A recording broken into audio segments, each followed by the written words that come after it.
Now we'll go into the basics of fireworks. These are some of the common reactions associated with the explosions of fireworks. As is evident, a nitrate is used in both of the reactions, along with sulfur and carbon.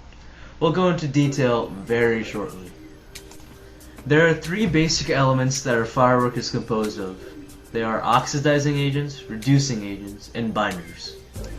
First, let's talk about the oxidizing agent. This is the agent that produces oxygen gas, which will eventually be used during the combustion process. The oxidizing agent is used in a decomposition reaction, and is often a nitrate, chlorate, or perchlorate. Here are some of the decomposition reactions that take place in common fireworks. The first one is a decomposition of potassium nitrate, which produces potassium nitrite and oxygen gas when heat is added. The next reaction is the decomposition of potassium chlorate. The products of this reaction are potassium chloride and oxygen gas. The final reaction is the decomposition of potassium perchlorate. The products of this reaction are potassium chloride and oxygen gas as well. As you can see, all three of the reactants for these decomposition reactions are similar in their molecular geometry. Each has a negatively charged oxygen atom that can attract a positively charged potassium ion. So why are these reactants so good at what they do? This comes down to their ability to decompose. All are very soluble in water, and similarly, with regards to fireworks, all are capable of decomposing and yielding oxygen gas. The next component of a firework is the reducing agent. It is the agent that provides fuel used in the combustion of the oxygen gas produced by the oxidizing agent. The fuel reacts with the oxidizing agent to create a hot gas. This gas then expands, which leads to an explosion. Charcoal and sulfur are usually the reducing agents in a firework. The sulfur in black powder intensifies and continues the reaction between the other two ingredients, as the reducing agent is also what regulates the speed of a reaction and separates a firework from a bomb. Here are the common oxidation reactions of the reducing agents in fireworks. In the first picture, we see how an oxidation-reduction reaction works. One atom gains electrons, while another loses them.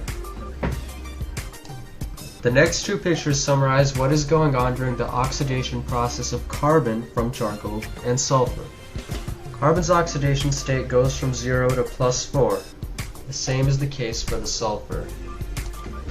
The final part of a firework is the binder. Similar to a binder which holds your homework and classwork, the binder in fireworks holds the oxidizing and reducing agents together, along with other chemicals. Just like your binder sometimes makes it hard to remove papers easily, a binder in a firework makes it harder for all the chemicals to react at once, as their concentrations are decreased when additional substances, such as a binder, are added. The different forms of dextrin, a starch/sugar, are often used as a binder. The one we used in our fireworks was cornstarch.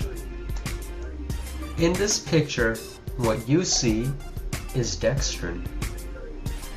As you probably know, not all fireworks are the same color. This is because they have different substances in them.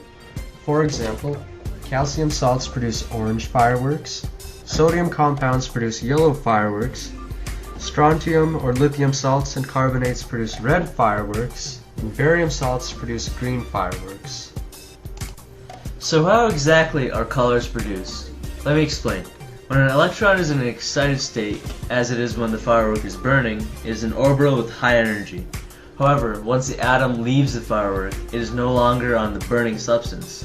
As such, the electron must go back to the ground state. The ground state has much lower energy than an excited state, so in transitioning, the energy has to go somewhere. When an electron goes from an excited state to a ground state, energy is lost. When a quantized amount of energy is lost, it is lost in the form of light. Light is emitted. Different elements allow their electrons to have different amounts of energy, so when a different amount of energy is emitted, there is a different frequency, thus causing a different color of light.